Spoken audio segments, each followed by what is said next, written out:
स्वामी गुजेशानंद जी Ramakrishna mission से। राधे राधे महाराज, राधे राधे। राधे राधे महाराज जी।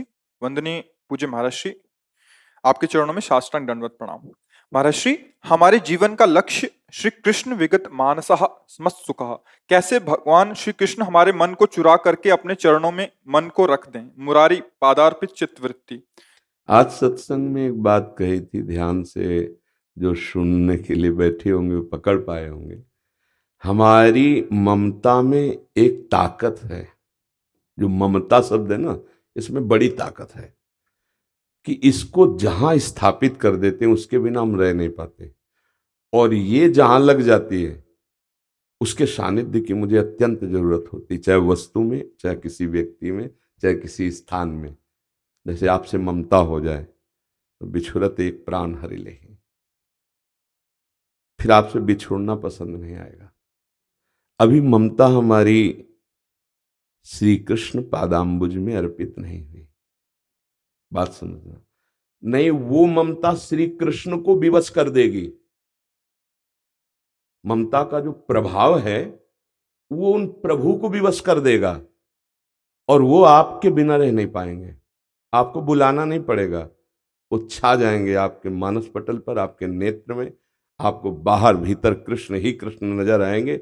एक जरूरी बात है, हमारी ममता, वो खुद कह रहे हैं, सबकी ममता ताग बटोरी, मम पद मनहि बांधी बरी डोरी।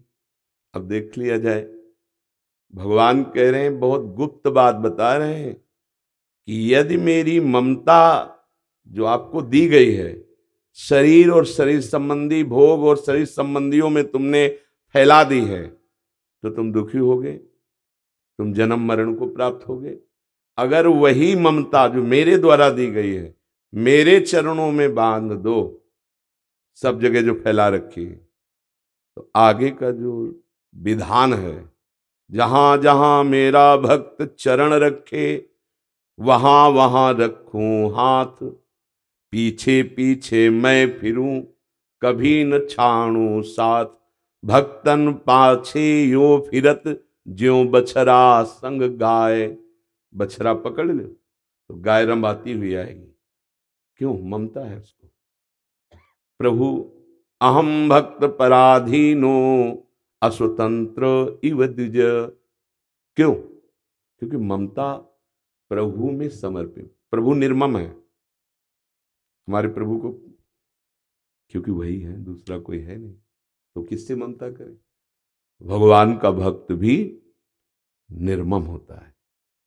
भगवान कह रहे अद्वेष्टा सर्वभूतानां मैत्रः करुण एव च निर्ममो निरहंकार। कहीं ममता है हमारी। अगर हमें हर समय श्री कृष्ण का अनुभव नहीं हो रहा, हर समय श्री कृष्ण के रूप माधुरी का पान मेरे मानस नेत्रों में नहीं हो रहा, तो मेरी ममता है। किसी इंद्रिय के भोग में, शरीर में, किसी व्यक्ति वस्तु स्थान में ढूंढ ले, पक्की बात है। जहां ये ममता समेट कर प्रभु के चरणों में समर्पित कर दी, बस फिर रूप छके घूमत रहे, तन को तनिक न भान, नारायण, एक नारायण स्वामी, दृग जल बहे यह प्रेम पहचान। अश्रु प्रवाह होता रहता है। प्रभु की मीठी मीठी स्मृति, प्रभु की कोटि कंदर्प दमनीय वो लावण्य, वो रूप माधुरी उपासक पान करता रहता है।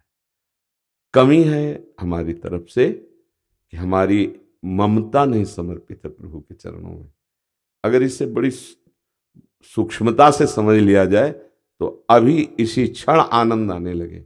ममता नहीं रखनी, ना अपने शरीर में, न अपनी इंद्रियों के भोगों में, और ना किसी व्यक्ति में। सबकी ममता ताग बटोरी, मम पद मनहि बांधि बर डोरी। पूरे जीवन भर यही करना है। ये जिस क्षण कर लिए, फिर आगे का कार्य प्रभु करते हैं। वो समदर्शी बना देते हैं, वो इच्छा रहित कर देते हैं, हर्ष शोक रहित कर देते हैं, निर्भय कर देते हैं। उसे करूं सद्यते साधु समाना, मैं उसे संत बना देता हूं। ममता समर्पण करने की जरूरत है। अगर ममता कहीं है तो दुख सुख का थप्पड़ लगेगा, पहचान है। अगर कहीं ममता है तो मान अपमान का बोध होगा। अगर ममता प्रभु के चरणों में समर्पित हो गई, फिर नहीं, फिर जब ममता ही नहीं तो सुख दुख किसको हो रहा है, फिर मान अपमान किसको। शत्रु मित्र समजानी, मान मान अपमान सम, दुख सुख लाभ न हानि, यह जो कृपा हरिवंश की। ममता जो प्रियालाल के चरणों में समर्पित होती है तो ये स्थिति पाई जाती है उसमें कि शत्रु मित्र में समान भाव उसका होता है, सुख दुख में, लाभ हानि में, मान अपमान में, निंदा स्तुति में समान भाव। क्योंकि जब शरीर से ममता हो तो निंदा स्तुति का प्रभाव पड़े ना। ममता तो चली गई प्रभु के चरणों में, अब क्या। अब जो बहुमान करे को मेरो किए, बहुमानत ना ही बढ़ाई, और जो अपमान करे को केहू किए, अपमान नहीं लघुताई। क्योंकि ममता ही नहीं शरीर में, ममता ही नहीं किसी से, निर्मम हो पर सबसे प्यार है। ये चमत्कार होता है भक्त का।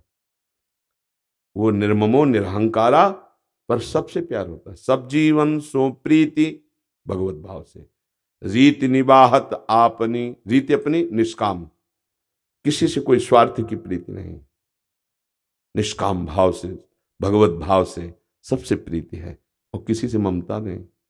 ये बड़ा चमत्कार। प्रीति का व्यवहार सबसे, ममता किसी से नहीं, क्योंकि ममता सबके हृदय में विराजमान श्री भगवान को समर्पित हो गई। अब वो भगवान को देखकर व्यवहार करता है। निज प्रभु में देखें जगत, तब हमारे अंदर भगवदाकार वृत्ति आती है। कोई व्यक्ति रह ही नहीं गया सृष्टि में, कोई वस्तु नहीं रह गई। तो अनन्य चिंतन तभी तो होगा।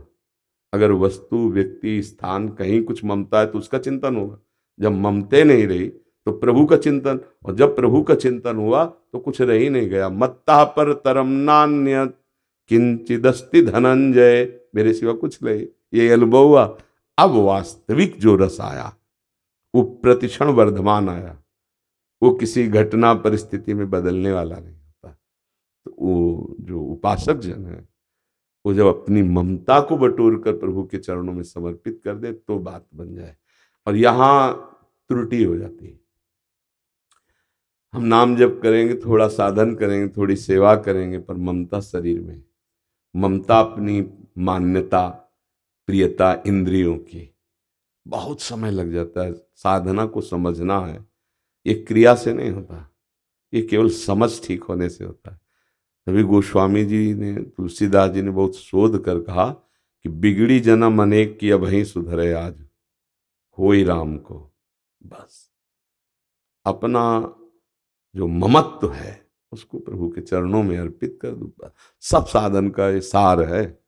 ममता शून्य हृदय और ममता युक्त हृदय, प्रभु के चरणों में ममता, और शरीर और संसार से ममता शून्य।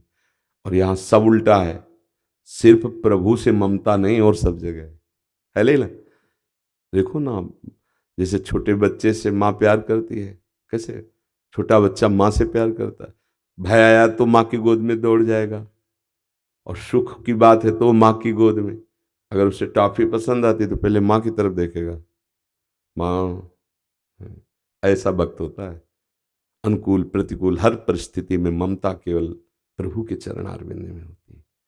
वो प्रभु की तरफ देखता है। अभी हमारी प्रभु से ममता शून्य और सब ममता है, और उपासक की समस्त जगत से ममता शून्य। निर्ममो निरहंकारा सम दुखा सुखा क्षमी, क्षमावान, सुख दुख में समान भाव, किसी में कोई दोष दर्शन नहीं, करुणा मैत्री का सबसे व्यवहार, पर कहीं ममता अहंकार नहीं।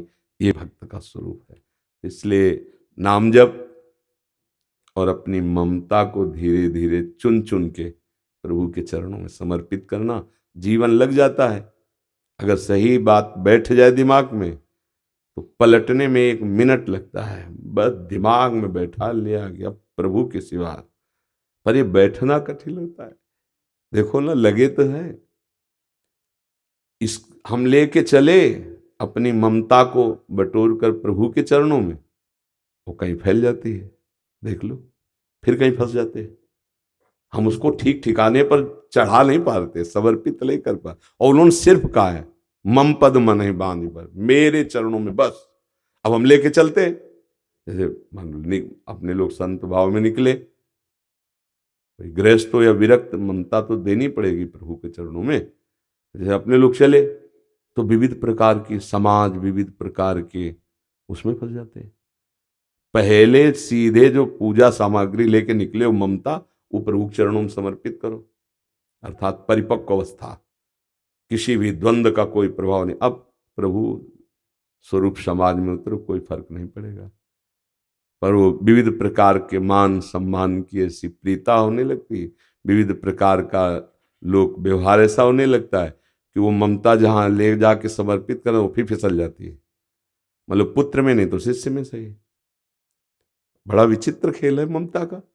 अगर वहां तक नहीं पहुंची तो फिसल के कहीं भी लग सकती है, कहीं भी।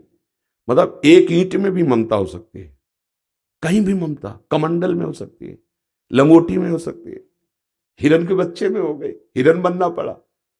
इसको पहला काम कि सीधे अपने आराध्य देव में, वो कोई बिरला ही होता है जो लक्ष्य में जाके ममता समर्पित कर दे। नहीं, इतना मनोरंजन है लक्ष्य तक पहुंच नहीं पाता, निकला तो, पर मनोरंजन इतना जोर का माया फेंक देती है ना, सब फ्री, खाओ पियो भोगो देखो, ऐसा फंस गया। वो ममता वहां तक नहीं पहुंचे, इसीलिए बहुत कठिन कहा जाता है भगवत प्राप्ति। भगवत प्राप्ति कठिन नहीं है, कठिन है प्रभु से ममता कर पाना। और ये सब गुरु के सानिध्य में, संतों के सानिध्य में सरल भाव से हो जाए, यदि हम उनकी आज्ञा पर हैं। महत् संगस्तु दुर्लभ हो परगम्य हो, हम उनकी आज्ञा पे नहीं रह पाते। यदि आज्ञा पे रहे तो अमोघस्य निश्चित भगवत प्राप्ति हो जाए। ममता, खास सत्संग का सार स्वरूप ममता प्रभु के चरणों में समर्पित हो जाए। अब ये देखता रहे ममता कहाँ है। जब शरीर से ममता है तो प्रभु से कहा ममता, जब शरीर संबंधियों से ममता है तो प्रभु से कहा। नाते नेह राम के मनियत सुहृद सुसेव्य जहालो, अंजन कहाँ आंख जई फूटे बहुतक कहाँ लो। वो प्यार किस काम का जो प्रभु से विमुख कर दे, जो हमारे जीवन को नष्ट कर दे। सच्ची बहुत धोखा हो जाता है। इंद्री मन शरीर का प्यार पूरे जीवन को बर्बाद कर देता है। बड़े भाग्यशाली है जो व्यवहार तो धर्मयुक्त करते हैं और प्यार प्रभु से करते हैं। आप लोग जैसे बैठे हो आकर के, तो प्रभु ने आप पर कृपा करी तो ये बातें सुन पा रहे हो। नहीं, बातें सुनना ये बातें अध्यात्म की, प्रभु के मार्ग में चलना ये दुर्लभ वस्तु है।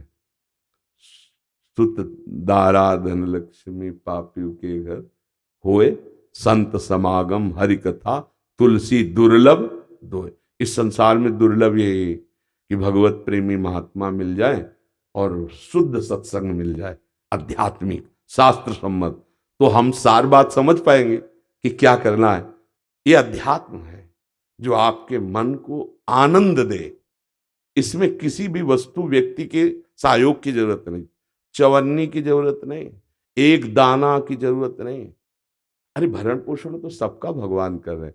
अध्यात्म को, उसको स्तर से नीचे मत गिराओ, अध्यात्म को नाटक मत बनाओ, अध्यात्म को व्यापार मत बनाओ, अध्यात्म को अध्यात्म रहने दो। व्यापार के लिए और भी बहुत सी बातें हैं।